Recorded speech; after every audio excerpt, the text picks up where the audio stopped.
सबसे पहले आप सबके भीतर आलोकित परमात्मा को मेरा सादर प्रणाम।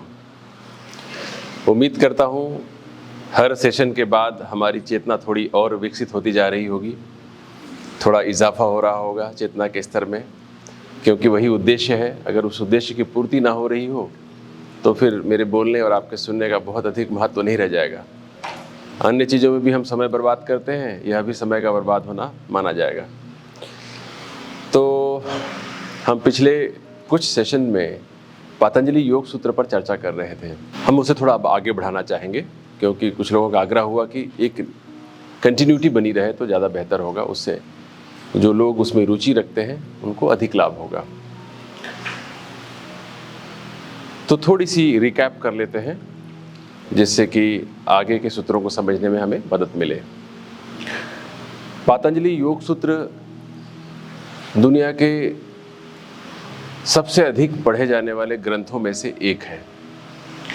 श्रीमद् भगवत गीता के बाद कहा जाता है कि पतंजलि योग सूत्र खासकर भारतीय संस्कृति के सबसे अधिक पढ़े जाने वाले धर्म ग्रंथों में से एक है। कोई विषय, कोई किताब, कोई शास्त्र अगर पॉपुलर होता है तो उसके पीछे वजह होती है। वह किसी न किसी रूप में लोगों की चेतना को उठाने वाला और उनके व्यवहारिक जीवन में भी सहयोगी होता है, तभी वह पॉपुलर होता है। तो इसकी पॉपुलैरिटी ही इसकी उपयोगिता का संकेत है। पतंजलि योग सूत्र के साथ जो सबसे महत्वपूर्ण बात है वो ये है कि इसमें किसी बिना लाग लपेट के बातें कही गई हैं, और जो लोग विज्ञान में रुचि रखते हैं उनके लिए ये बड़ा ही रुचिकर विषय हो जाता है, क्योंकि इसमें कोई लाग लपेट नहीं है। 1 + 1 = 2। मतलब अगर आपने कोई साधन किया तो उसका परिणाम जरूर मिलेगा, और भविष्य में कहीं कुछ प्राप्त करने की बात नहीं है, वर्तमान की बात है। यहीं पर साक्षात तुरंत ही तत्काल ही आपको लाभ मिलना शुरू हो जाता है अगर आप पतंजलि योग सूत्र के सूत्रों के अनुरूप साधना करते हैं। भविष्य में बहुत लंबा इंतजार करने की आवश्यकता नहीं है, तुरंत ही उन 4 उद्देश्यों की पूर्ति हो जाती है जो परम जीवनम के लिए आवश्यक है, जिसकी हम बात करते रहते हैं। परम शांति, परम आनंद, परम स्वतंत्रता और परम निर्भयता।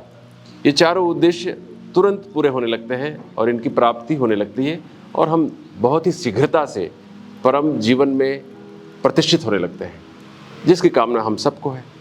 हम सब चाहते हैं, अपने बच्चों के लिए भी हम यही चाहते हैं कि वे सुखी और शांत जीवन जिए, उपद्रव ना हो उनके जीवन में, आंतरिक न बाह्य, और सदैव आनंदित रहें। तो इन सारे उद्देश्यों की पूर्ति तुरंत होने लगती है। तो शुरुआत के सूत्रों में पतंजलि मुनि योग को परिभाषित करते हैं। यद्यपि योग के बहुत सारे अर्थ बताए गए हैं, खासकर जो सबसे प्रसिद्ध भाष्य है पतंजलि योग सूत्र का, जिसे व्यास भाष्य कहा जाता है, उसमें उन्होंने योग के लिए समाधि शब्द का ही प्रयोग किया है। संस्कृत के जानकार कहते हैं कि योग का एक अर्थ समाधि भी होता है, जो कि बहुत उपयुक्त मालूम पड़ता है। यद्यपि सामान्य लोगों के लिए योग के कई अर्थ बता दिए जाते हैं कि योग का अर्थ है व्यक्तिगत चेतना का समष्टि चेतना के साथ, सामूहिक चेतना के साथ मिल जाना ही योग है। आत्मा का ब्रह्मलीनता हो जाना योग है। लेकिन राजा भोज के भाष्य के अनुरूप देखें अगर हम, तो उन्होंने कहा है कि प्रकृति और पुरुष का, मतलब चेतन पुरुष का जड़ चीज़ों से अलग हो जाना ही, उनका वियोग हो जाना ही योग है। प्रकृति जिस दिन छूट जाती है, जिस दिन जड़ चीज़ों का अध्यास छूट जाता है, उस दिन आप योगस्थ हो जाते हैं। ये राजा भोज के भाष्य का अर्थ है।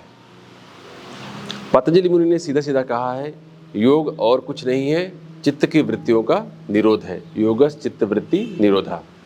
जो भी हलचल, अनावश्यक हलचल जो हम चाहते नहीं हैं, वह भी जो होती रहती है चित्त के अंदर, हमारे चित्त रूपी सागर के अंदर, चित्त रूपी झील के अंदर, चित्त रूपी सरोवर के अंदर जो हलचल होती है वृत्तियों की, जो उतार चढ़ाव, जो भी कंपन होते हैं हमारे चित्त में, उनका रुक जाना ही योग है। योगस चित्त वृत्ति निरोधा, की स्थिरता। हाँ, चित्त की स्थिरता, चित्त स्थिर हो गया, आपके लिए फिर वो परम शांति और परम आनंद यथार्थ चीजें बन जाती हैं। जैसे ये होता है, तीसरे श्लोक में कहते हैं तदादिष्टु स्वरूपे अवस्थानम, वैसे ही चेतन जो पुरुष है, जो आत्मा है, वो अपने स्वरूप में स्थित हो जाता है। अपना स्वरूप क्या है? सच्चिदानंद, सच्चिदानंद स्वरूप। कैसे पहचानेंगे हम उस स्वरूप में स्थित हैं कि नहीं है? हमारे भीतर वो गुण आ जाएं, सच्चिदानंद के गुण आ जाएं, तब समझ जाना चाहिए कि हम अपने स्वरूप में स्थित हो गए। उसके पहले तक नहीं। एक ही क्राइटेरिया है, स्वरूपस्थ व्यक्ति के एक ही क्राइटेरिया है कि वो परमात्मा स्वरूप हो गया है। परमात्मा के लिए सच्चिदानंद शब्द का प्रयोग किया जाता है। तो वो सारे गुण आपके भीतर सत्य चित आनंद आ जाएं तो समझना चाहिए कि उद्देश्य पूरा हो गया। यही पहचानने का तरीका है, इसके अलावा और कोई तरीका नहीं है। बाकी भ्रम है। आपको लगता रहेगा कि मैं स्वरूपस्थ हो गया हूँ, आत्मरागी हो गया हूँ, लेकिन भ्रम रहेगा। एक ही तरीका है पहचानने का कि सत्य में स्थित है कि नहीं है आप, कॉन्शस है कि नहीं है आप, आनंद रूप हो गए हैं कि नहीं हो गए। अगर हो गए हैं तो आप स्वरूपस्थ हो गए हैं। तो पतंजलि कहते हैं कि जिस क्षण आपके चित्त की वृत्तियों का निरोध हो जाएगा, उसी क्षण आप अपने स्वरूप में स्थित हो जाएंगे। अन्य समयों में आप वृत्ति के अनुरूप अपने आप को जानते रहते हैं। वृत्ति सारूप्यम इतरत्र, जैसी वृत्ति होती है वैसा समझते रहते हैं अपने आप को। गुस्सा आ गया, गुस्से की वृत्ति बनी तो आप अपने आप को क्रोधी मान लेते हैं। काम की वृत्ति आई तो कामी मान लेते हैं। ईर्ष्या की वृत्ति आई, ईर्ष्यालु हो जाते हैं। जैसे जैसे वृत्ति हो जाती है वैसे वैसे आप हो जाते हैं। कहते हैं कि बात ही नहीं है, आप हो जाते हैं। वैसे आप तादात्म्य स्थापित कर लेते हैं वृत्तियों के साथ में। अन्यथा अगर नहीं, वृत्तियों का अगर आपने निरोध कर दिया तो आप स्वरूपस्थ हो जाएंगे, आत्मस्वरूप हो जाएंगे। बिल्कुल।